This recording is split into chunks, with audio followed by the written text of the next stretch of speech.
Abasa egwu beze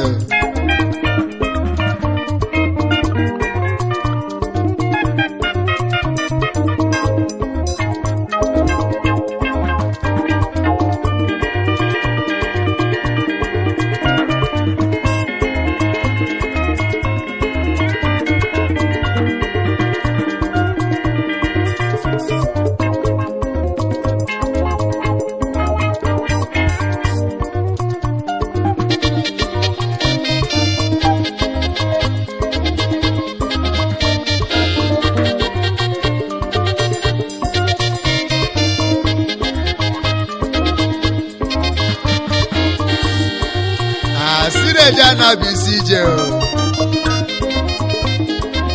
Uye jebelije Ulu obodo nni anu Obele obodo nni oji Maka na obodo mmadu Wezie na ị ga-aga n'iru Udo adịle Maka na anyị bụ ike mmadu Ka ije luo ụnọnụ Ka efife otu na-emenụ Oge lugo Unadu Sawa Sawa Sawa Sawa Go go go go go go go go go go go go go go Gidi gidi sanyo Anya mi na-eje Anjelo obodo Inana Anjelo obodo Isokwa meje Anjelo obodo Ayi mi nana Anjelo obodo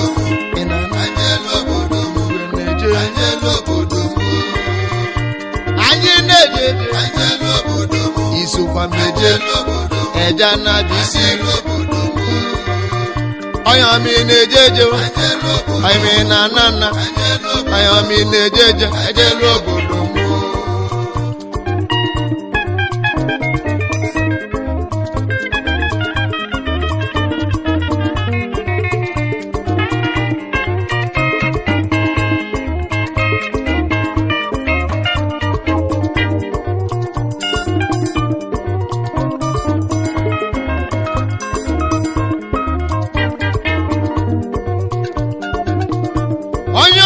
Jeje n'elu ụwa n'olu nwanne m ejezi obodo inu onye jebelije olu nọ nwanne m unu amaka akụlụ nọ nwanne m amala onye kpali anụ onye ijejesie nọ natanụ onye bịalafịa ga-anatanụ oduzi ụlọ nke ọmalụ Asi no ke mama da bakale kwa na ma oke mama bakale na mo no matisi ma wode ni je ge lo na o aje se obodo Igbo na ye lo na o aje se Lagos na ye lo na o akulo na malonya kwalia ekele simesi na ge lo na o Ogista na ge lo na o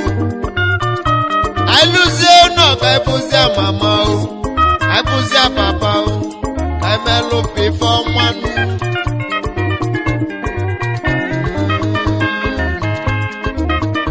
Madam Alalobo, your son, Macanoya Chamulunu, I see again, and one name on your church to Laju. Obey again is your house. Bulu na obodo ya obodo mmadụ adị anjọ ọnụ onye ọbụla nwere obodo si bịanụ onye bute ike ụlọ obodo ya onye nweta ego odozi obodo ya o akụlụ na nwanne amalụ na onye kwali ya kwanụ ọyiwu ị na-anụ ife na-egwu obodo Igbo bino na Lagos ị nọ na Abuja nụ ma ọ bụ n'Ọnịcha bọsị ikpeazụ na ị ga-elu ụlọ ị ga-ebili ụlọ bi n'ezinu ebe iyo ka anyị na-eje nu anamụ ka mụ na-eje nu anamụ ka mụ si bịa nnyata na ya bụ obodo m obodo ka mụ lolisadebe nu mmụọ nara ka nsi eje nu abọnwụ ọkeba mụrụ m n'afọ opi agbata ba mụrụ n'afọ nna m na-eke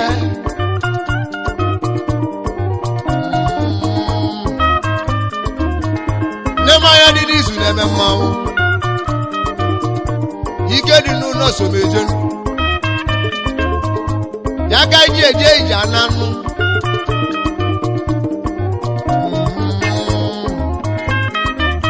ka jezie elu ije ananụ onye lụrụ ọlụ ga ananụ onye ugwu lụsi ife ọbịalụ n'oge ana n'enu ụwa o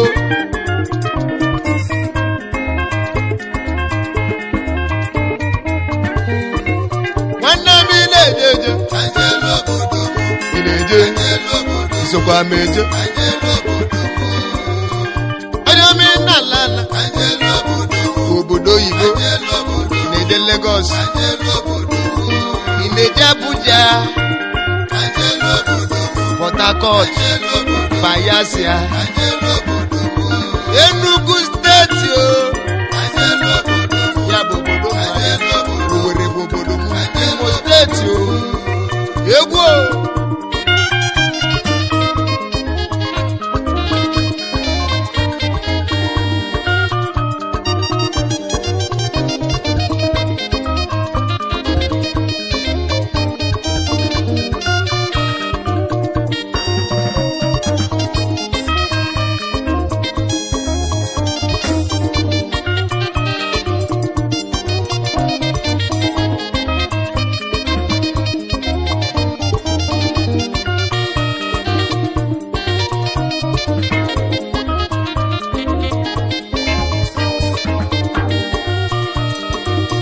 obodo niile welu ndị baji bilinu ndị na-akwado igbonu na-ekwu uche fa na-elu nọnụ fadelu zokwu ụmụnnefa ike duru n'ọdị n'ezi ka njezie mmịata obodo m Prince egwu n'ike nọọsụ agụ enwe ebe bụ nwanne m nwa igwe ọdọ bụ nwanne m nwanne ndidi afụ nwa agụ enwe ebe dị osodi amakụ nọkwasị ya enwe igwe n'ọbụbụ igwe Olisadebe nwanne ya egwu m nwa lụzi obodo mmadụ ga-eji etili anyị elozorokwa Dr. Tony Nwuberike Dr. bịa ekele nwa obodo anyị ọgwa mmịataba mụ ya n'afọ na-eme mmanwụ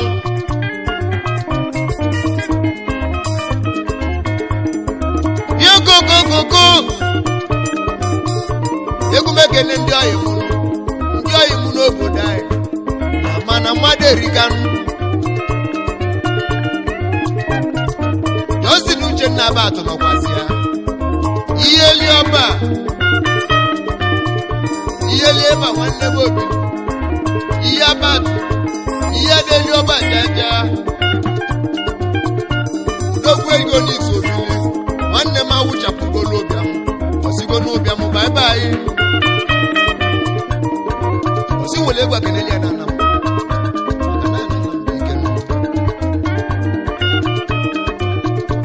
egwu nne etilu ụmụnne m egwu nne etilu ndị ọyị m olu n'igbo bịa gbali egwu ka nje eke nne nna ọyị m Sunday nwanne kwa eze nne nwanne nwa Chimeleze na nwa Odiofele anemene businessman importer and exporter my wife Nigeria Limited Osim kenezi Oliakụ Ayano Ebu onye black akwụdolu eze nne ya nwanyị ka ibie Adadiora Mwaga n'iru na Chukwu goziri unu eze big nakwazi ya odogwu n'India ma mmịata amụlị ya n'afọ ọbasie agazie n'ije ka nnazi elu ka nje ege n'enu nwanne m n'India eji ike wee gburu ike nna ya elugo 1 na Namkom udogwu na mmịata anam onye nwe nwelife ya na-ezi nwanne ya nọ Chukwuemeka Matu Nwobiara ka shiari ezi nwanne ya taa anam nna ya elugosi m kene ụmụaka Chimeleze mama ugwunu jide kunu ga-eji nata ọ dị ofela na-akwadebe Nnemeka Nwokongwo odogwu na Malaysia Yeskomo Nkizi na Malaysia udogwu na Namkom onye ọcha bịala ụwa na-eji egbejelu mba jesie na ọ ga-anata nwanne m gogogogogo nwa aka anyị na-eme nnu asịrị eje anabi isi ije anyị elozirikwa Eles Chinweze Igwe Ọkanga na Mumbai mana m kosi bịanụ Igwe Ọkanga nwanne m onye nweli ife ebushia pawa mgbe na yozi ụmụnne m biko onye jesi efe ka ọ nata maka na eje anabi isi ije egbejelu mba jesie na ọ ga-anata Elesi Chinweze nwanne m Elesi nwanne m Igwe Ọkanga n'isi obili Mumbai ka ọ na-achụ aka anụ Igwe Ọkanga udogwu na mmịata anam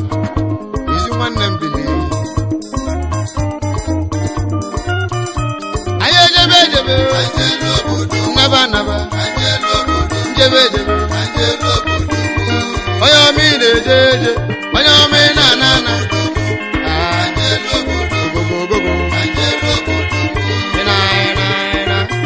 ị na-agwa na ga-eji a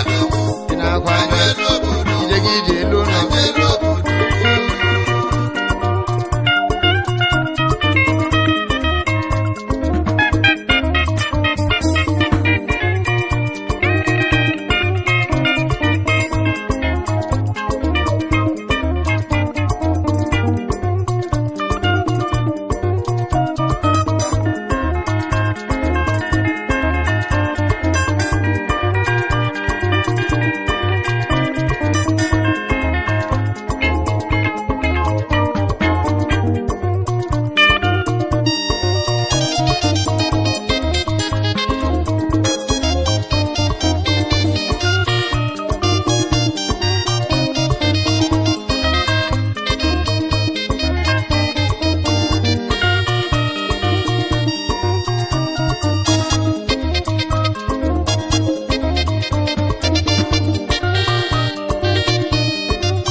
asịna mmadụ agbala obodo ọsọ n'ọdụrụ mma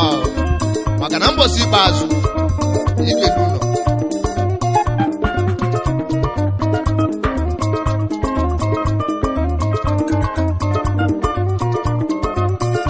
ka ntizie nụ mmịata pụta ka njezie mmụ enwele mụ na nna mụ ka nje gozie n'ugbo ogo senior man Obu dodges baby Udogu na Chedoko do the materials Udita is a mogo Ezi nwanne m ogadio Wobu Asina debu anebu Ujaju ebu anedebe kwan Mwobu nisi obili Obu senior man Obu senior man simkenalia Asila batu Udogu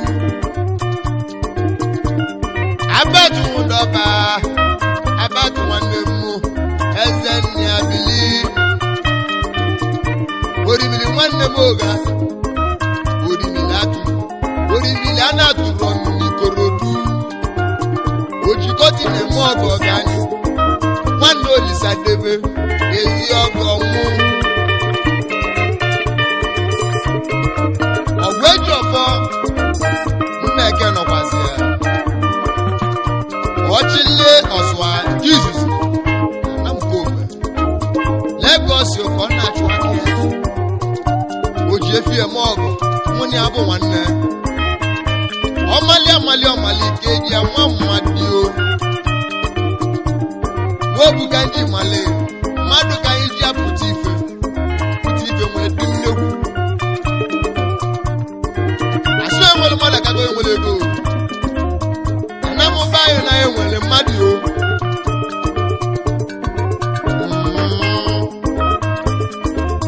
egwu m anaba ọrụ ama etiti na anamụ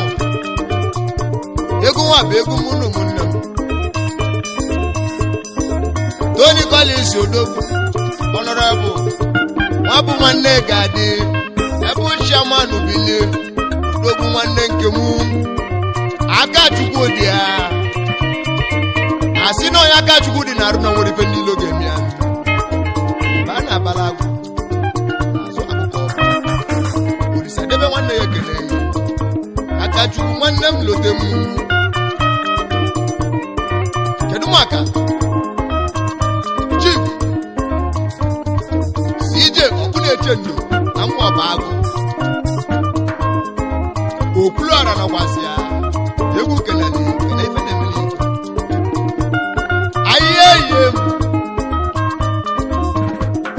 ahịa bụ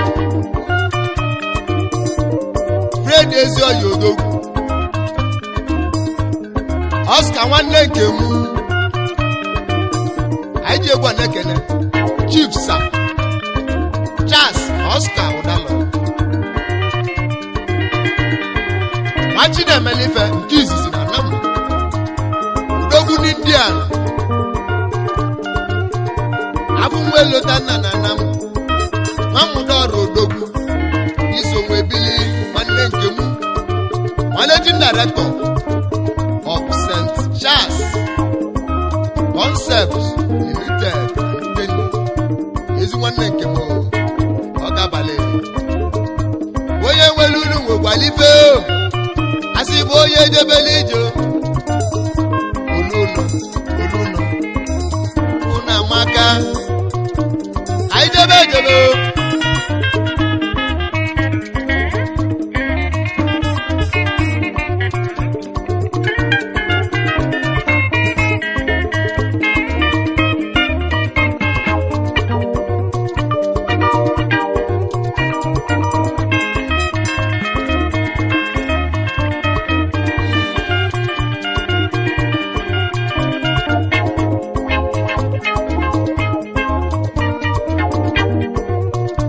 ekene dili yo Tony nwanụ ọrụ Odogwu Tony nwanne m nwata kwacha ka ezi nwanne nke m nwa m nwele m kenelu bụ Chiedu ka bụ nwanne m nwa bụ nwanne m akụọ iwe Odogwu n'India eze ọmọgọ bili Chinedu nwa mgbenye Odogwu nwubi na nlọdụ n'ime asị nwanne m onye nwanne oge mme ka anụ n'iru ụmụnne m igwe biko ọnụọra nọkwasị ya igwe nwata kwacha kosologala lie nri Odogwu na Thailand n'akọ na bili ewejere mba anatagonu Osim Kenelia Hausa na Malaysia ezi nwa na-akụ ọgwenu nwanne m bili ya si m kenenu ezi ọhịa Chukwuebuka Zimbolo Odogwu na-epe mpe mifo na-eme dị n'egwu Odogwu na Malaysia ezi nwa awela ka anụ n'iru na ọba abalị ono Chukwuebuka egbe a na-agba ndị ilo nọkwasị ya Odogwu n'uru ala na Malaysia ka ọ na-abili babụ ndị oyi Hausa nụ mmadụ ka eji eje obodo ekene alibaba ekene chukwu ejezie nwe na anụ ejezie nwe nata ifeọma ka o ji nata obodo ya nụ ezigbo mmadụ na Malaysia ya bụ ekene alibaba ibu n'ụlọ ala ezigbo mmadụ arụrụ fecha